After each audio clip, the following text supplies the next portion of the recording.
तो चलो फ्रेंड्स, आज का हम लोग चैप्टर स्टार्ट करते हैं जिसका नाम है biodiversity conservation and environmental issue. तो सबसे पहले जो हमारा हम लोग का जो सबसे पहले हम लोग पढ़ने वाले हैं वो हम लोग पढ़ने वाले हैं हमारी इस डाइवर्सिटी के बारे में। डाइवर्सिटी में बहुत तरह की वैरायटी है। यही सब वैरायटी इकट्ठा मिलके क्या करती है, बायोडाइवर्सिटी करती है। जो बायोडाइवर्सिटी में बहुत अलग अलग तरह के स्पीशीज़ है, माइक्रो ऑर्गेनिज्म है, जैसे virus, algae, fungi, plants, animals. ये क्या है, या तो फिर टेरेस्ट्रियल है या तो फिर एक्वाटिक हैबिटेट है। सबका कॉम्प्लेक्स अलग अलग स्ट्रक्चर है, ठीक है। और फिर हम लोग देखेंगे तो सब हम लोग किस तरीके से ये रेस्पेक्ट टू साइज़ में दो तरीके से होता है। एक होता है माइक्रोस्कोपिक, दूसरा माइक्रोस्कोपिक।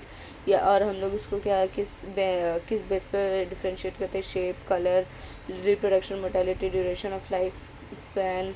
उसके बाद वो किस एटम में रह रहा है, किस जोग्राफिक रीजन में रह रहा है। इस तरीके से हम लोग क्या करते हैं, उनको डिफ्रेंशिएट करते हैं। ये डिफ्रेंशिएट करने के पीछे का मकसद क्या है, ये सिर्फ हम लोग इसलिए करते हैं ताकि हम लोग को पता चले कि कितने डिफरेंट टाइप के स्पीशीज़ हैं, ये स्पीशीज़ कितने डिफरेंट टाइप्स की मौजूद है, कितनी डाइवर्सिटी है। हम लोग इन सब के बारे में जानते हैं, इसलिए हम लोग इसको डिफ्रेंशिएट करते हैं। अब आ जाते हैं हम लोग नेक्स्ट उस पर, जो है हम लोगों का डेफिनेशन ऑफ बायोडाइवर्सिटी। बायोडाइवर्सिटी क्या है, वो एक पार्ट है नेचर का जिसमें जो कि अलग अलग तरह के जीन, इंडिविजुअल ऑफ अलग अलग तरह के स्पीशीज़। जीन में भी जो है सब स्पीशीज़ हुए, उसके भी अलग अलग जीन। कोई भी स्पीशीज़ है उसमें भी सब स्पीशीज़ होते हैं, उसके भी अलग अलग, हर इंसान के पास अपना जीन होता है। फिर वही हर उसमें जितने भी जीन होते हैं, अलग अलग तरह के जीन को मिला के क्या होता है, बायोडाइवर्सिटी होता है। बायोडाइवर्सिटी जो है वो अलग अलग स्केल में मापा जा सकता है, जैसे लोकल रीजन का, चाहे बहुत 2-3 कंट्री का, या फिर वर्ल्ड का, या तो फिर टेरेस्ट्रियल, एक्वाटिक। इस तरीके से भी वो क्या कर जा सकता है, बायोडाइवर्सिटी अलग अलग तरीके से हो सकती है फॉर्म। अब नेक्स्ट ये वाला जो टर्म है बायोडाइवर्सिटी, किसने वो किया था, वाल्टर रोजन। कब किया था, 1982। बहुत इंपॉर्टेंट है, बायोडाइवर्सिटी को नेमिंग जो किया था वो वाल्टर रोजन ने किया था। ये बहुत इम्पॉर्टेंट है। अब ये बायोडाइवर्सिटी जो हम लोग आज देख रहे हैं वो कितनी ज़्यादा रहती है,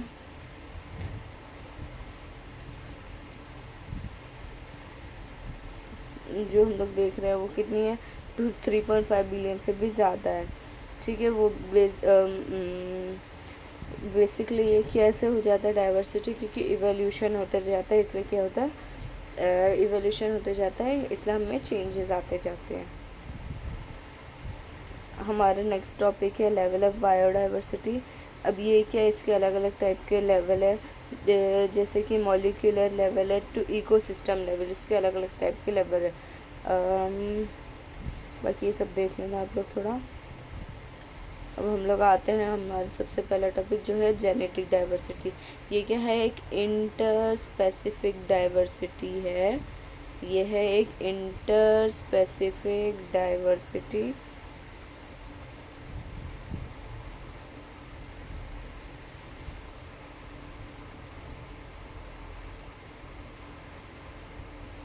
ये है एक इंटर स्पेसिफिक डाइवर्सिटी, ठीक है। ये याद रखना, जेनेटिक जो है वो हम लोगों का इंटर स्पेसिफिक डाइवर्सिटी है,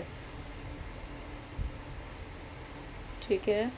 अब नेक्स्ट हम लोग जो आएंगे वो हम लोग इसके बारे में थोड़ा पढ़ेंगे। अब इसमें क्या रहता है, इसमें जो रहता है ना, सिंपल जो रहता है, ये अलग अलग किससे डील करते हैं, इसमें डाइवर्सिटी किस में देखी जाती है, ये number and types of gene और क्रोमोसोम कितने प्रेजेंट है स्पीशीज़ में, और कितने कौन से वेरिएशन है जीन एलील, सब के बारे में ये बातें करता है, ठीक है। अब जैसे हम लोग एग्जांपल देख लिए, तो यहाँ पे क्या, अपने सिर्फ इंडिया में कितना है, 1000 टाइप के, 1000 टाइप्स ऑफ मैंगो है, 5000 वेराइटीज़ की। तो सिर्फ चावल है, गेहूँ ही है।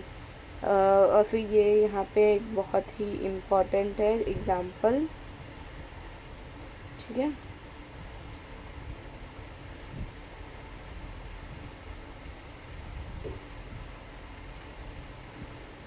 ये एग्जांपल रॉ वुल्फिया वोमिटेरिया। ये क्या है, ये ऐसा एक्टिव कंपोनेंट, ये ऐसा एक एक्टिव कंपोनेंट रिलीज़ करता है जो कि हमारे हिमालयन रेंजेस पे पाया जाता है, जिसमें क्या रहता है, ज़्यादा पोटेंशियल एनर्जी रहती है और केमिकल जो एक्टिव केमिकल रहता है उसमें कॉन्सेंट्रेशन रहता है जो कि चेंज होता है लोकेशन से लोकेशन तक का। ठीक है, ये जो डाइवर्सिटी है अभी ये थोड़ा देख लेना, ये इंटरब्रीडिंग में रहता है। अब नेक्स्ट हमारा आ गया है बहुत ही इम्पोर्टेंट स्पीशीज़ डाइवर्सिटी। ठीक है, नेक्स्ट हमारा आ गया है स्पीशीज़ डाइवर्सिटी।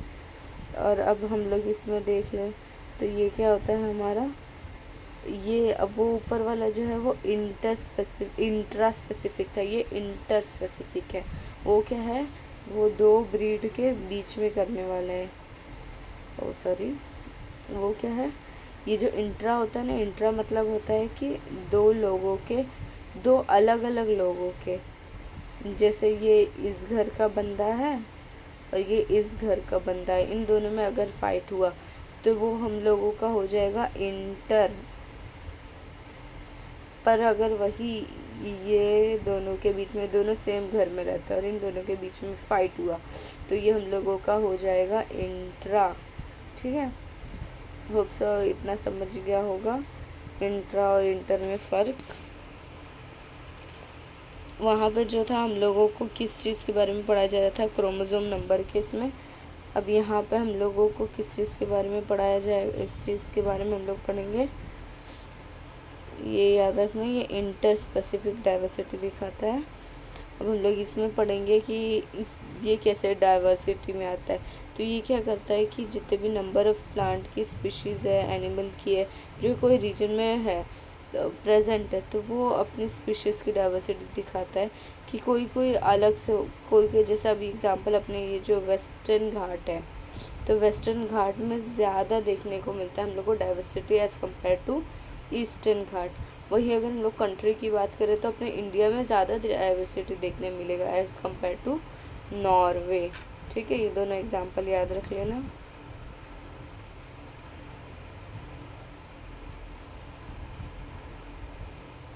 नेक्स्ट आता है हम लोगों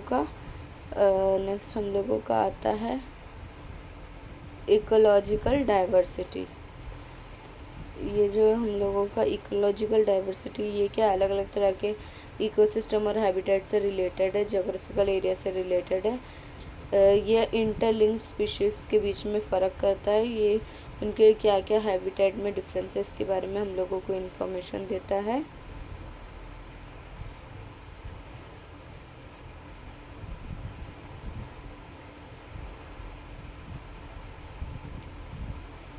ये वाली लाइन बहुत बहुत इम्पॉर्टेंट है।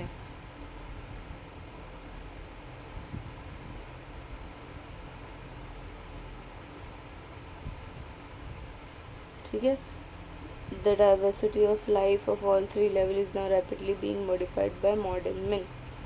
ठीक है, हमारे वजह से ही क्या हो रही है, चेंज हो रही है। Oh sorry. अब नेक्स्ट आता है हमारा अगला टॉपिक है पैटर्न्स ऑफ बायोडाइवर्सिटी। दो पैटर्न होता है, एक लैटिट्यूडनल होता है, दूसरा एल्टीट्यूडनल ग्रेडियंट होता है। ठीक है, और एक और क्या है हमारा, स्पीशीज़ एरिया रिलेशनशिप। ठीक है, हम सबसे पहले अपना ये देखते हैं लैटिट्यूडनल एंड एल्टीट्यूडनल ग्रेडियंट। अब क्या है, बायोडाइवर्सिटी जो है वो सेमी एरिड है, एक्वेटिक हैबिटेट, इसमें अलग अलग तरह के हैबिटेट पाए जाते हैं जो कि लैटिट्यूडनल और एल्टीट्यूडनल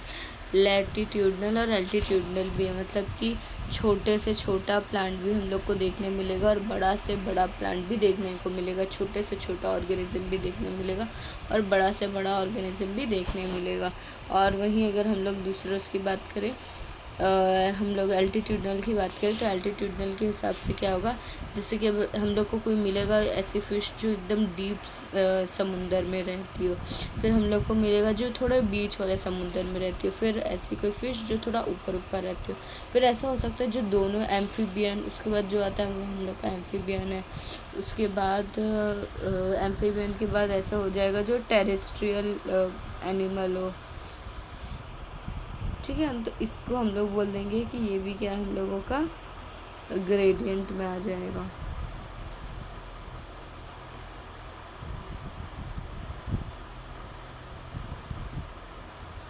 और ये कुछ वैल्यूज़ है जिन्हें याद करना ज़रूरी है।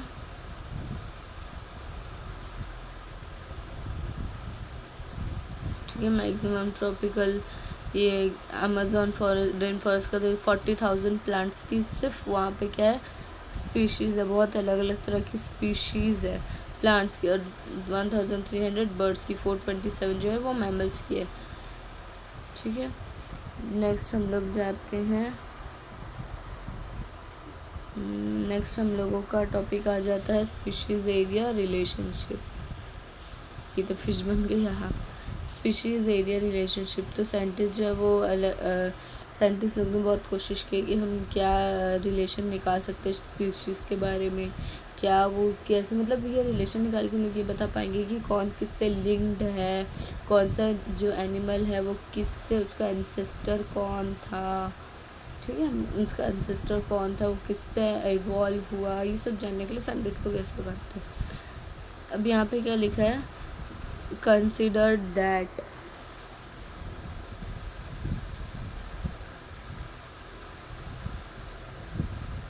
number of species of area is directly proportional to the area। अब क्या है, नंबर ऑफ स्पीशीज़ है जो है वो डायरेक्टली प्रोपोर्शनल किसके, एरिया, जितना बड़ा एरिया उतनी ज़्यादा स्पीशीज़, जितना कम एरिया, जितना बड़ा एरिया, ठीक है, जितना बड़ा एरिया, अगर एरिया किसी का बड़ा है तो इसमें स्पीशीज़ भी ज़्यादा है, अगर एरिया किसी का कम है तो इसमें स्पीशीज़ भी क्या है, कम है।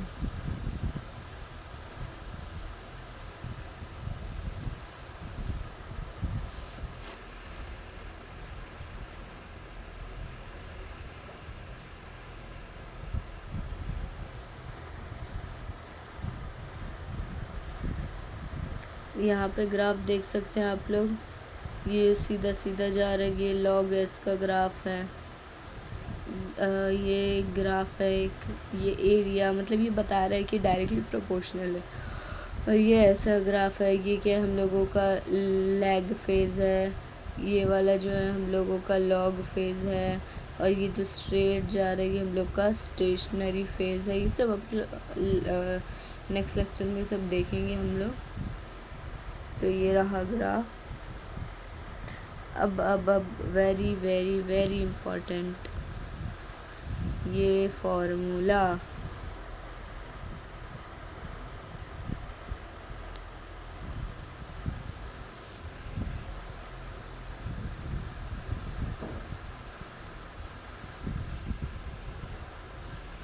ये येलो कलर ही अच्छा लग रहा है, चलो येलो से कर दे। ये फॉर्मूला बहुत बहुत इम्पोर्टेंट है।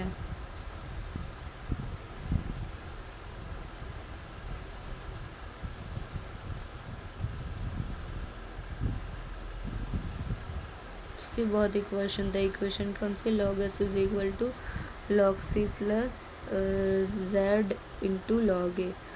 ठीक है, अब नेक्स्ट हम लोग जाते हैं इम्पोर्टेंस की तरफ, importance of species diversity to the ecosystem. इसकी क्या इम्पोर्टेंस है, यहाँ पे क्या है, let us now whether we really need. अब हम लोग के यहाँ पे क्या क्वेश्चन है, अगर कुछ स्पीशीज़ है जो कि परमानेंटली गायब हो जाए तो क्या होगा। अब सारी स्पीशीज़ जो रहती है वो एक दूसरे से इंटरलिंक्ड होती है। जैसे फॉर एग्जांपल अगर ग्रास है तो उसको खाने के लिए ग्रास हॉपर है, वो ग्रास हॉपर को फ्रॉग खाएगा, वो फ्रॉग को स्नेक खाता है ना। फिर वो जो स्नेक है उसको हमारा ईगल खा लेगा, वो ईगल जो मर जाएगा तो उसको माइक्रो ऑर्गेनिज्म डिकम्पोज कर देंगे। तो इस तरह क्या है, वो सारी चीज़ें क्या नेचर में वापस आ जाती। तो हर चीज़, हर जानवर जो है वो किसी न किसी मकसद से अपनी दुनिया में आया है। कोई भी जानवर है वो वेस्ट नहीं है, उसमें के पीछे कुछ ना कुछ मकसद ज़रूर रहता है। अब कोई भी कम्युनिटी कहलाती है कि वो स्टेबल है। कब स्टेबल है, अगर उसमें एवरेज बायोमास प्रोडक्शन जो है वो उसमें क्या है कांस्टेंट रहे, एक टाइम तक जो है वो कांस्टेंट ही रहे। वो क्या है, इतना स्ट्रांग होना चाहिए कि डिस्टर्बेंस जो भी क्रिएट हो रहा है वो फटाफट रिकवर कर ले। अब यहाँ पे क्या है, डेविड टिलमैन, उसने बहुत सारे फील्ड एक्सपेरिमेंट किया था और ये प्रूव किया कि स्पीशीज़ रिचनेस अगर स्पीशीज़ ज़्यादा होंगी तो उससे क्या है, कोई भी कम्युनिटी वो जो है वो स्टेबल रहेगी।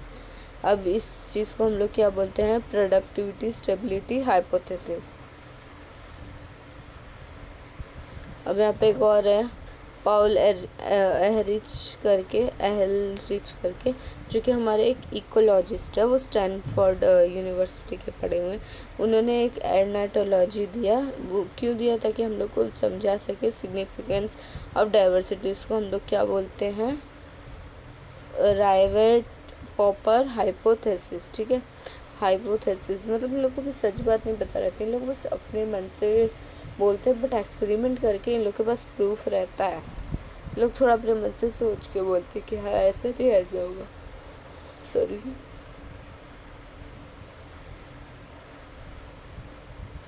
नेक्स्ट जो हमारा है वो बायोडाइवर्सिटी करंट्स की सिनेरियो है। जो बायोडाइवर्सिटी करंट सिनेरियो है, अब अपने इंडिया में कितने स्पीशीज़ है, कोई बता सकता है कि जितने भी स्पीशीज़ अपने इंडिया में पाए जाते हैं, क्या अपने को सबके बारे में सब पता है? नहीं, अपने को सबके बारे में नहीं पता है। अब अगर देखा जाए तो सिर्फ अपने इंडिया में जो IUCN के डेटा के मुताबिक 2004 के मुताबिक अपने इंडिया में सिर्फ 1.5 मिलियन स्पीशीज़ ही है पूरे वर्ल्ड की। ठीक है, उतना ही उनके बारे में ही सिर्फ रजिस्टर किया गया है, और बाकी स्पीशीज़ के बारे में क्या अपन अनअवेयर हैं, हम लोग अनअवेयर है। अब यहाँ पे एक हम लोगों को वो दिखा रहे हैं ग्राफ। अब ऑर्गेनिज्म कितने सारे हैं, उसमें से कितना है, रफली 1,80,000 स्पीशीज़ है, जिसमें से क्या है, सबसे बड़ा देखा जाए हिस्सा तो किसका है, एनिमल्स का है। उसके बाद अगर किसी बड़ा हिस्सा है तो वो प्लांट्स है, फिर उससे छोटा किसका, फंजाई का, फिर प्रोटिस्टा का, फिर बैक्टीरिया का। हम लोग नेक्स्ट देख ले तो ये क्या स्पीशीज़, एनिमल स्पीशीज़ के बारे में देख सकते हो। यहाँ पे fish, amphibian, reptile, bird, mammal, कैसे यहाँ पे कितने सारे टाइप के अपने सारे वो है जो रहते हैं ना एनिमल के टाइप, वो सारे यहाँ पे हैं। इंसेक्ट हुआ, नेमेटोड, वॉर्म्स, एनिलिड, मोलास्क।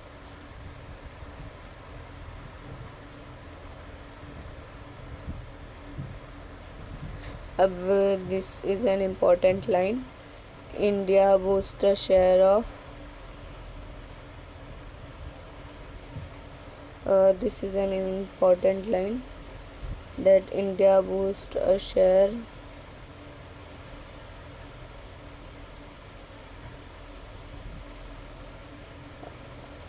क्या है 8.1% ऑफ टोटल जितने भी पूरे वर्ल्ड में बायोडाइवर्सिटी है उसमें से कितना 8.1% अपन इंडिया वालों का है।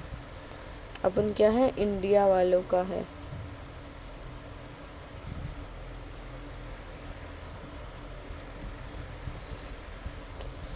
आज ये क्या हो रहा है।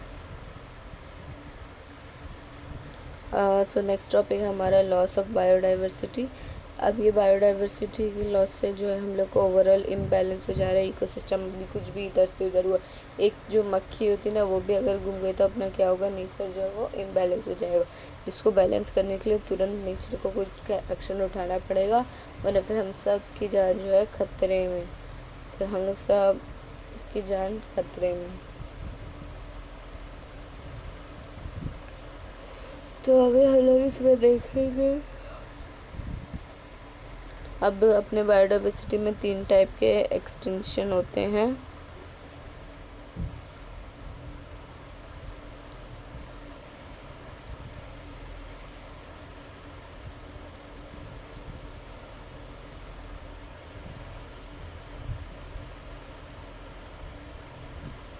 तीन टाइप के एक्सटिंक्शन है, जो कि है सबसे पहला जो है वो नेचुरल एक्सटिंक्शन है, मास एक्सटिंक्शन और मैन मेड एक्सटिंक्शन है। ठीक है, अब हर चीज़ के पीछे जो है मैन मेड रीज़न आ ही गया, क्योंकि मैन इतना लापरवाह हो चुका है। तो नेक्स्ट अभी हम लोग किसको बोलेंगे, अब कोई भी बायोडाइवर्सिटी को जो है वो लॉस हो रहा है, ठीक है, वो नेचुरल वे से भी हो सकता है, मैन मेड रीज़न की वजह से भी। नेचुरल में क्या आ जाएगा, फॉरेस्ट फायर, अर्थक्वेक, वॉल्केनिक। चाहे मैन मेड, और मैन मेड में क्या आ जाएगा, हैबिटेट डिस्ट्रक्शन, पेड़ वेड़ काटना, हंटिंग करना, सेटलमेंट को ओवर एक्सप्लॉइट करना, रिक्लेमेशन।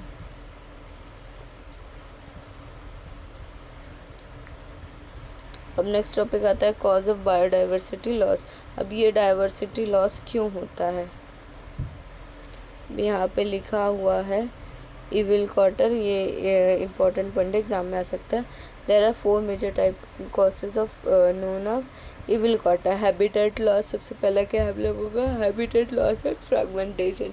अभी कोई भी है, अभी हम लोग इंसानों में देख लिया जाए तो इंसानों में ये रहता है, हम लोग का रिलीजन बहुत अलग अलग है, और फिर वो रिलीजन में भी जाया जाए तो कोई सबका कास्ट अलग है, वो कास्ट में भी जाए तो सब कास्ट भी इंसान इनफैक्ट लोग देखने लगते हैं कि हाँ ये ऐसा है। चाहे अगर हम लोग प्रेयर को ही ले लें तो फिर बोल दिया जाएगा कि ये इस गॉड को प्रे करता है, वो उस गॉड को प्रे करता है। तो हम लोग ये क्या कर रहे हैं, टुकड़ों में बट रहे, फ्रैगमेंट कर रहे हैं। फ्रैगमेंट करना क्या होता है, टुकड़ों में बांट देना, टुकड़ों में बांट देना, इसको बोलते हैं हम लोग फ्रैगमेंटेशन।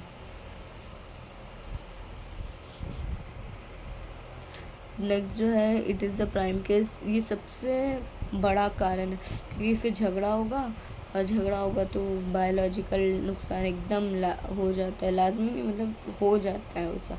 अब नेक्स्ट क्या है, ओवर एक्सप्लॉइटेशन, बहुत ज़्यादा एक्सप्लॉइटेशन। अब ये क्या है, ह्यूमन बीइंग और अदर एनिमल में क्या है, ह्यूमन के पास टेंडेंसी होती है कि वो अपने नीड से ज़्यादा जाता है, अगर उसको ज़रूरत नहीं है फिर भी वो चीज़ वो लेगा, उसको बस पसंद आ गई तो वो ले लेगा, इसको बोलते हैं ओवर एक्सप्लॉइटेशन।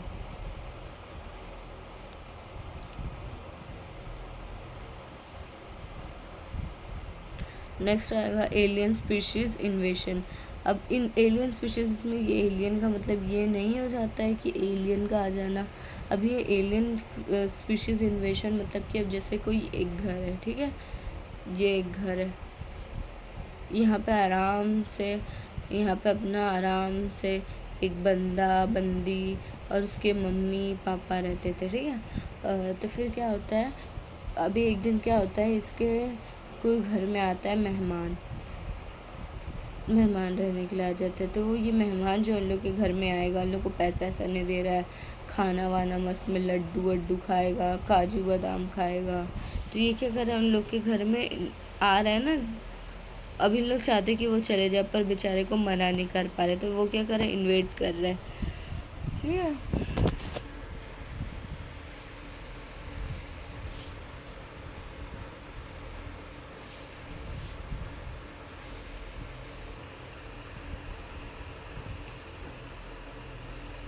नेक्स्ट आता है हमारा को एक्सटिंक्शन। तो ये को एक्सटिंक्शन क्या होता है, हर बार बहुत बार क्या होता है, ऑर्गेनिज्म जो रहते हैं वो ईच अदर से एसोसिएट होते हैं किसी न किसी वे में, जिस वजह से क्या होता है, कोई वैरायटी में लॉस होता है इकोसिस्टम को। जैसे होस्ट फिश जो है वो क्या, होस्ट फिश की वजह से क्या होता है, बहुत तरह तरह के पैरासाइट जो है वो एक्सटिंक्ट हो जाते हैं। अब एग्जांपल डायनासोर, अभी कोई भी स्पीशीज़ है जो एकदम दुनिया से ख़त्म हो गई है, ऐसे स्पीशीज़ को क्या बोलेंगे हम लोग, एक्सटिंक्ट बोलेंगे। एग्जांपल में अपना आ जाता है डायनासोर। ये जो डब्बा एक बार पढ़ लेना।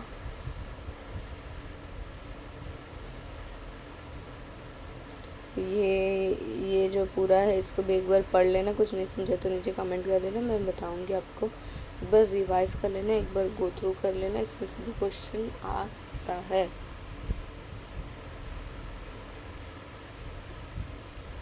नेक्स्ट है हमारा कंजर्वेशन ऑफ बायोडाइवर्सिटी। तो अब हम लोग कैसे बायोडाइवर्सिटी को कंजर्व कर सकते हैं, तो अब यहाँ पे हम लोग को रीज़न यहाँ पे लिखा हुआ है, ठीक है। 3 का जो रीज़न है हम लोग क्यों कंजर्व करें, उसके 3 रीज़न लिखे हुए हैं, और इस तरीके से कुछ क्लासीफाई करते हैं। नैरोली क्या है, यूटिलिटेरियन रीज़न। अब क्या है, कभी कभी क्या होता है, ह्यूमन जो है वो अपने फ़ायदे के लिए जो रहता है वो बायोडाइवर्सिटी से बहुत सारे ले लेता है, तो इस वजह से क्या रहता है, उसकी खुद की भी कुछ बेसिक नीड है, food, cloth, shelter, industrial product, जैसे कि ये सब इंडस्ट्रियल प्रोडक्ट हुए। जब मेडिसिनल प्लांट है, इसकी खुद की भी नीड है, इसकी जो है वो खुद की भी नीड है, तो इस वजह से वो क्या करता है, यूज़ करता है प्लांट का। जब उसको खुद की भी नीड है, उसको प्लांट का यूज़ चाहिए, तो उसको बनाना तो पड़ेगा, तभी यूज़ कर पाएगा ना वो। अब यहाँ पे क्या है, ब्रॉडली यूटिलिटेरियन रीज़न। अब ये बहुत ज़्यादा क्या है, अब जैसे मोस्ट कॉमन रीज़न क्या हो जाएगा कि सबसे इम्पोर्टेंट, सबसे इम्पोर्टेंट, सबसे इम्पोर्टेंट, हम लोग को पेड़ से क्या मिलता है, ऑक्सीजन। तो जो ऑक्सीजन है वही सबसे मतलब एकदम मेन चीज़ है ना। एक टाइम को अगर इंसान के पास खाना नहीं रहेगा तो किसी और चीज़ से वो समझौता कर लेगा, बट अभी उसके पास ऑक्सीजन नहीं रहेगी तो सीधा टपक जाएगा। अब नेक्स्ट है एथिकल रीज़न। अब एथिकल रीज़न बहुत ईजी, जैसे कि अब वो गॉड के नाम पर चीज़ को क्या है, उसको डिस्ट्रॉय कर दो, ठीक है, सॉरी डिस्ट्रॉय कर दो बोल। अभी जब ये जो हम लोग की भावना जुड़ी रहती है नेचर से, क्या हम लोग की भावना जुड़ी रहती है, फीलिंग जुड़ी रहती है। तो ये जो फीलिंग है, तो हम लोग को भी बुरा लगता है ना कभी कभी कि हम लोग सुन रहे हैं, अरे यार वहाँ पे जंगल गिरा दे तो यार बेचारे जानवर, बेचारे पेड़ पौधे, उनका क्या होगा।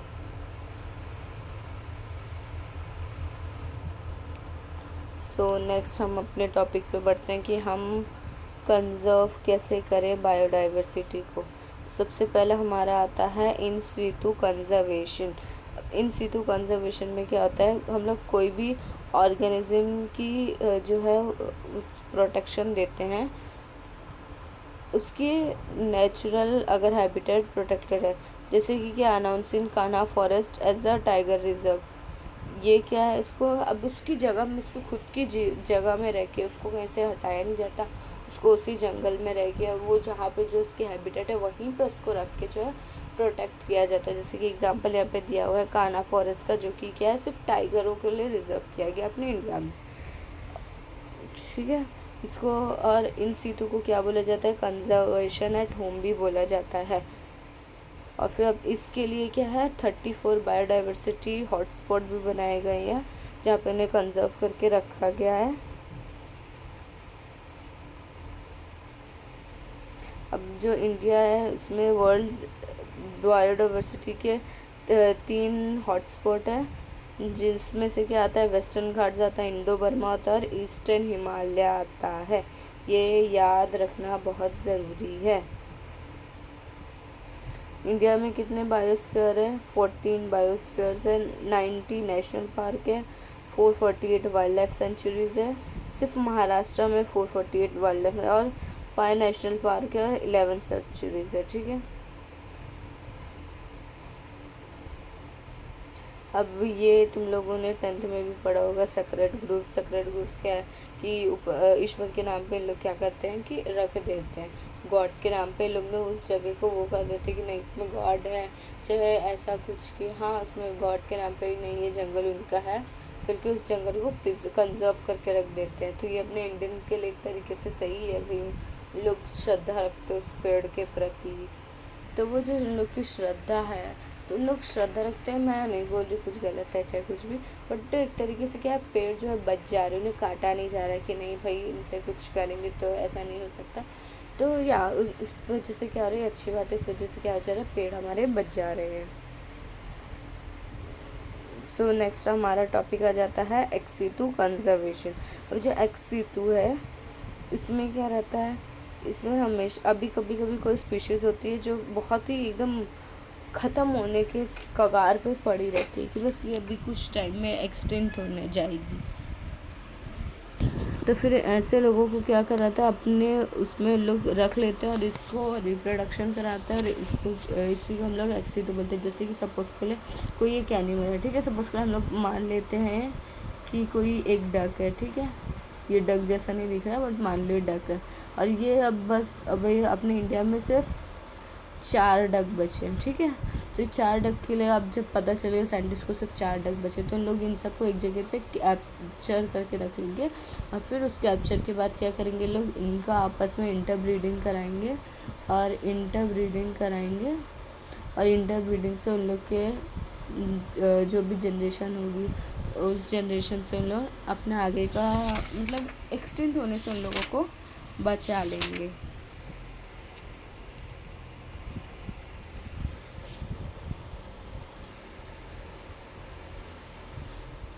ठीक है, तो इन सितु में क्या है, उनके खुद के होम में करके किया जा रहा है। और एक्स में क्या है, एक्स में क्या है, होम नहीं है, होम नहीं है, एक्स में क्या है, होम नहीं है, उनको अपने पास रख के किया जा रहा है। इन सितु में उनको उनके हैबिटेट में रख के किया जा रहा था।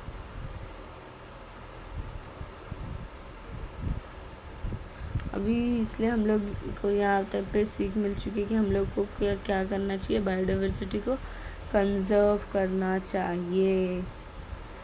और ये जो है डॉक्टर आकिरी मियावाकी, इनके बारे में भी थोड़ा पढ़ लेना। यहाँ पे हम लोग पढ़ेंगे बायोलॉजिकल डाइवर्सिटी एक्ट के बारे में, जो कि 2002 में निकाला गया था। सो ये एक बार तुम लोग देख लेना। यहाँ पे क्या है, इंडिया जो है वो पार्टिसिपेट किया था अर्थ समिट के, उसमें रियो दे जेनेरियो, ये तुम लोग ने ज्योग्राफी में पढ़े होंगे, ब्राज़ील में है, if you remember 10th standard में पढ़े होंगे। तो इस पैराग्राफ में उसी चीज़ के बारे में क्या है, ये बायोलॉजिकल डाइवर्सिटी एक्ट, इस चीज़ के बारे में इंफॉर्मेशन। अब ये वन शॉट है, इसमें इतना इन्फॉर्मेशन नहीं हो सकती, बट स्टिल जितना मुझसे हो सकता है, जो मुझे ज़रूरी लगता है वो मैं दी। अब नेक्स्ट क्या है, रही बाई पोपरे। अब ये क्या है, ये इन्हें मदर ऑफ महाराष्ट्र भी बोला जाता है। इनके पास 54 टाइप्स एंड 116 वेराइटीज़ के क्रॉप्स रहते थे। इनके पास बहुत तरह की वैरायटी क्रॉप्स में ब्रिंजल, गावा, मैंगो, स्पिनच, मेथी, ये हियासिन बीन्स, ये सब चीज़ के थे। अब नेक्स्ट हमारा टॉपिक आ जाता है one of the most common issue, जो कि एनवायरमेंटल इशू है। एनवायरमेंटल इशू अब ये किस वजह से हो रहा है, ह्यूमन की पॉपुलेशन बढ़ती जा रही है, जिस वजह से इंडस्ट्रियल डेवलपमेंट हो रहा है, और जिस वजह से क्या नेचुरल रिसोर्सेज का बहुत ज़्यादा यूज़ होते जा रहा है, और एक्सप्लॉयटेशन बहुत ज़्यादा हो रहा है नेचर का। तो यहाँ पे हम लोग ये सब क्या कर रहे हैं, जो ये सब रिजल्ट किस में हो रहा है, पोल्यूशन में। पोल्यूशन कौन से टाइप के, noise pollution, soil pollution, radio active pollution, air pollution और वाटर पोल्यूशन। अब यहाँ पे ये एक छोटा सा डेफिनेशन है जो कि लिखा है हमारा, any substance that causes pollution is called pollutant. जो भी चीज़ पोल्यूशन क्रिएट करते हैं उसको पोल्यूटेंट बोलते हैं। अब हमारे पोल्यूशन में सबसे पहला टाइप आ जाता है एयर पोल्यूशन। अब एयर पोल्यूशन से क्या होता है, रेस्पिरेटरी सरफेस है लिविंग बींग्स को, वो जो इंटरैक्ट एयर से बार बार, जिस वजह से, अब एक तरीके से बोलते हैं एयर, हम लोग सांस को अंदर बाहर करते हैं, ऑक्सीजन ले लेते हैं, कार्बन डाइऑक्साइड बाहर करते हैं, जिस वजह से क्या होता है, हमारे रेस्पिरेटरी सिस्टम को जो है वो अफेक्ट पड़ता है। इस वजह से जैसे pre mature death of plants पे भी इम्फेक्ट असर पड़ता है। अब types of air pollutant, air किस चीज़ से पोल्यूट होते हैं, जो है एक है पर्टिकुलेट पॉल्यूटेंट, गैशियस पॉल्यूटेंट। अब पर्टिकुलेट में क्या आता है, सॉलिड आता है, सॉलिड या फिर लिक्विड, जिसका डायमीटर जो है वो 10 माइक्रोमीटर होता है या फिर उससे भी कम हो जाता है। और ये जो according to central pollution control board CP, तो ये क्या बोला जा रहा है, उसका साइज़ यहाँ पे बताया है 2.5 माइक्रो या फिर उससे भी छोटा होगा। अब ये सब ये पॉल्यूट में आ जाएगा, और फिर गैशियस में आएगा तो क्या, स्मॉग, पेस्टिसाइड। ठीक है, यहाँ पे आ गया गैशियस में, आ गया यहाँ पे कार्बन डाइऑक्साइड, CO2, NO2, ये सब गैशियस में आ जाएगा। और एक सबसे बड़ा जो है कार्बन डाइऑक्साइड, ये क्या है, ग्रीन हाउस गैस है, जिस वजह से क्या हो जा रहा है, हम लोग के एटमॉस्फेयर में कार्बन डाइऑक्साइड जो है वो कम हो जा रही है। अब हम लोग कोई भी फॉसिल फ्यूल जब जला रहे हैं तो उसमें जो है कार्बन डाइऑक्साइड जो है वो बढ़ रहा है, फोटोसिंथेसिस जो है वो बैलेंस कैसे हो पाएगा फिर। अब नेक्स्ट हमारा टॉपिक आता है कार्बन मोनोऑक्साइड जो बहुत ही पॉइजनस गैस है। अगर इनकम्प्लीट फ्यूल जो है वो पूरा सही से बन नहीं पाए, इस वजह से क्या है वो बहुत ही पॉइजनस गैस है। कार्बन मोनोऑक्साइड जो वो बहुत ही पॉइजनस गैस है। अब नेक्स्ट जो है नाइट्रोजन डाइऑक्साइड, यहाँ पे थोड़ा स्पेलिंग मिस्टेक है, देख लेना, nitrogen dioxide and nitrogen monoxide. अब ये जो है इनसे क्या होता है, ये ऑटोमोबाइल से बाहर निकलते गैसेस, जो भी बाइक वाइक उससे बाहर जो गैस निकलता है वो NO2 जो है वो वाटर से होता है, तो वो नाइट्रिक एसिड फॉर्म करता है। जब भी NO2 जो है वो वाटर से रिएक्ट करेगा तो नाइट्रिक एसिड फॉर्म करेगा, जो कि आइज़ और लंग्स को इरिटेशन भी देता है, और ज़्यादा कंसंट्रेशन हुआ तो वो लंग्स और लीवर किडनी को भी इंजरी पहुंचा सकता है। नेक्स्ट है हमारा कंट्रोल मेजर। अब बहुत तरह के कंट्रोल मेजर, जैसे कि व्हीकल, इन सब चीज़ का इस्तेमाल कम करो, मास्क वास्क लगाओ। अब यहाँ पे नेक्स्ट आ जाता है हम लोग का इलेक्ट्रोस्टैटिक प्रेसिपिटेट। अब ये जो है हम लोगों का ये इसलिए यूज़ होता है ताकि कोई भी चीज़ हो उसमें से ये क्या करता है, डस्ट और सूट जो है वो 99% तक बाहर निकाल देता है। किससे निकालता है, थर्मल पावर प्लांट से। यहाँ पे देख सकते हो ये फिगर, ये लेबलिंग करने आ सकता है, लेबलिंग करने, ठीक है।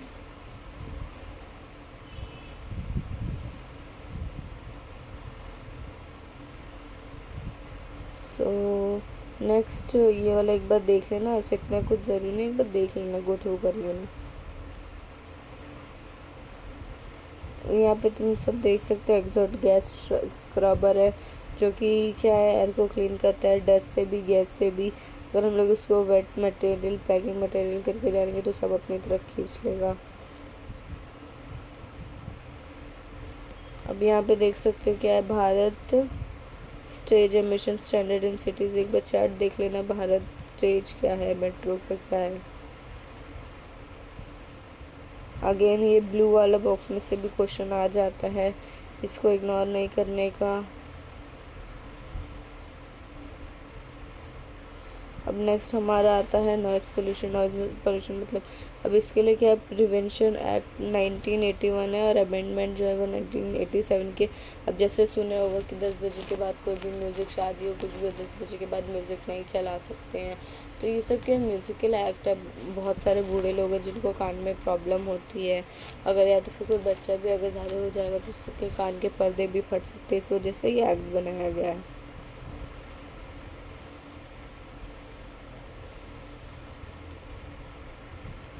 अगर गो थ्रू ज़रूर करना टेक्स्ट। अब यहाँ पे वाटर पोल्यूशन और उसका कंट्रोल है। वाटर जो है वो वाटर एक कंट्रोलिंग फैक्टर है। वो क्या है, हर जगह की डेंसिटी लिविंग बीइंग पे अफेक्ट ज़रूर करता है। ह्यूमन जो है वो वाटर कंजम्पशन करता है, पानी पीता है। और क्या बताने जैसा,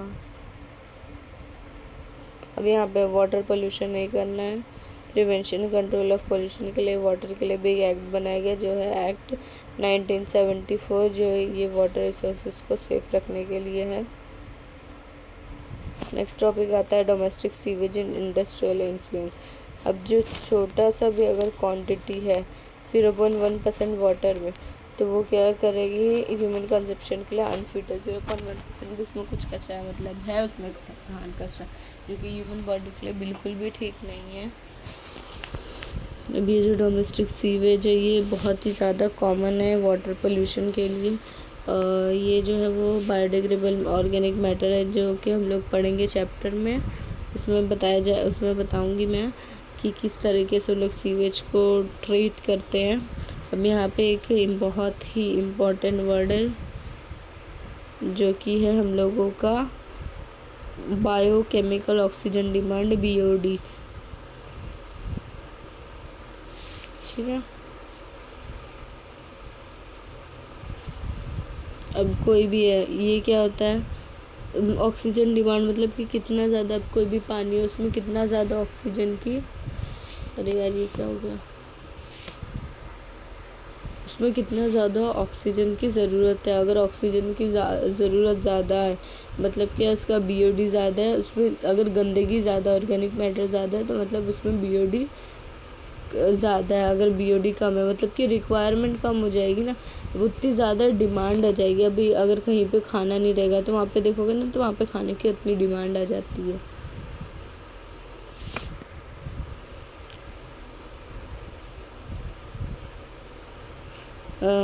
अभी जो है हम लोग वाटर से न्यूट्रिएंट वाले सामान भी लेते हैं, जैसे बहुत से हम लोग प्लैंक्टन्स को खाते भी हैं।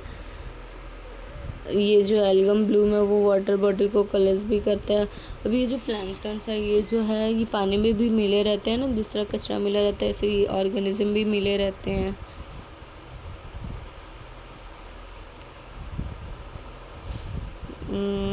अभी ये वाला एक नाम जो कि इम्पॉर्टेंट है, आइकॉनिया क्रेसिप्स। ये जो है एक एक्वाटिक प्लांट है जो कि अमेज़न बेसिन के पास में रहता है। ये प्रॉब्लमेटिक इन्वेजन स्पीशीज़ है, ठीक है। ये इंडिया में सबसे पहले पाई गई क्योंकि इसके पर्पल कलर फ्लावर थे, ठीक है, जिसको हम लोग बोले जाते हैं टेरर ऑफ बंगाल। इस वजह से बहुत सारी फिशेस भी मरी है। नीट का एक बहुत ही नीट के MCQ में से एक इम्पॉर्टेंट MCQ है।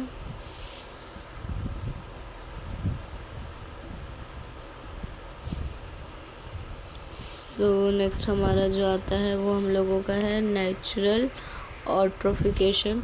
ये क्या है, ये लेक, ये एजिंग ऑफ लेक है कि इसलिए लेक बूढ़ा हो जाता है, क्यों, उसमें न्यूट्रिएंट जो है वो ख़त्म हो जाता है।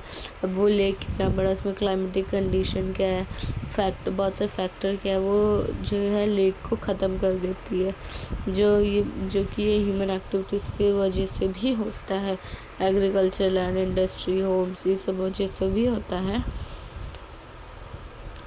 उसके बाद नेक्स्ट ये सब देख लेना थोड़ा।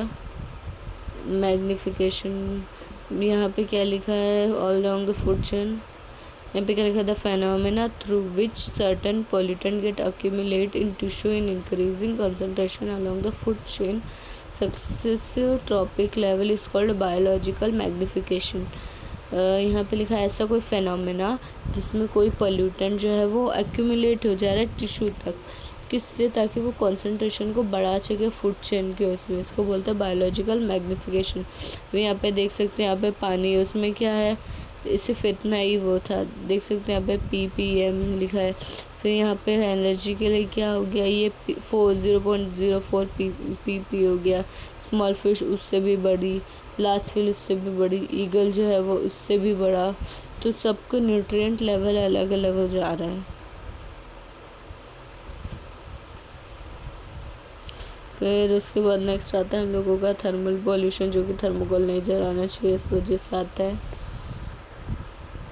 थर्मोकोल यूज़ ही नहीं करना चाहिए, मेन बात तो ये है।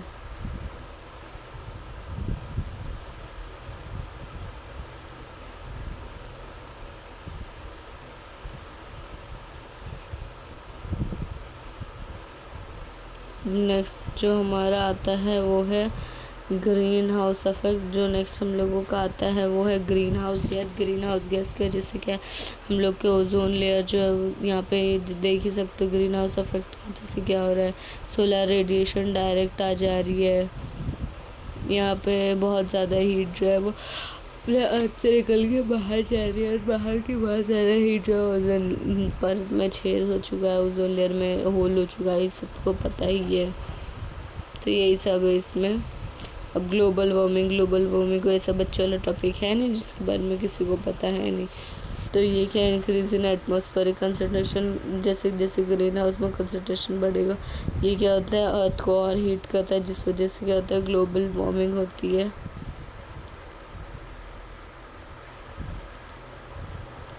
ये सब देख लेना। अब यहाँ पे है ये देख लेना एक बार, ओजोन डिप्लेशन वाला।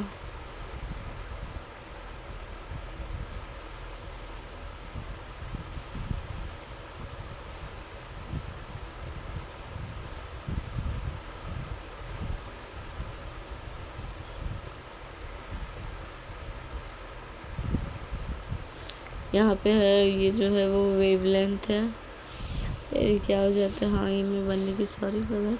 यहाँ पे हम लोग ओजोन डिप्लेशन, ओजोन में जो होल है उसके बारे में पढ़ेंगे। ओजोन का फॉर्मूला क्या होता है, O3 होता है। यहाँ पे देखो O3 से क्या होता है, O2+O रहता है। O2+O जो है वो UV रेज बनाता है, और क्या बनाता है, O3 बनाता है। ये हम लोगों ने देख लिया, ये सब देख लेना, एक बार पढ़ोगे तो समझ में आ जाएगा, इतना ईजी है। फिर डिफॉरेस्टेशन मतलब वही फॉरेस्ट को बिला वजह काट देना, चाहे किसी भी वजह से फॉरेस्ट को क्यों काटना भाई, वहाँ पे भी जंगल रहते हैं। अब ऐसी जगह जाके रहो जहाँ पे नहीं रहते लोग, अगर आपको प्रॉब्लम है तो।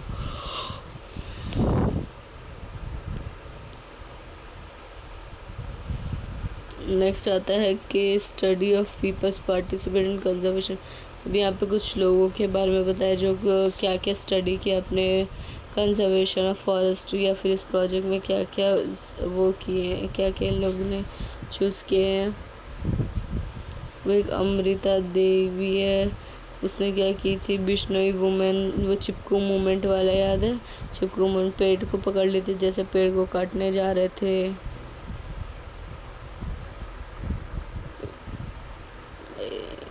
यही उसी तरह के कुछ यहाँ पे मूवमेंट्स वगैरह दिए हुए हैं। यहाँ पे ज्वाइन हरित महाराष्ट्र, मिशन हरित महाराष्ट्र के बारे में यहाँ पे दिया हुआ है। सो 10 यहीं पे आपका चैप्टर होता है फिनिश। सो कैसा लगा आप लोगों को ये चैप्टर, बताना मत भूलना।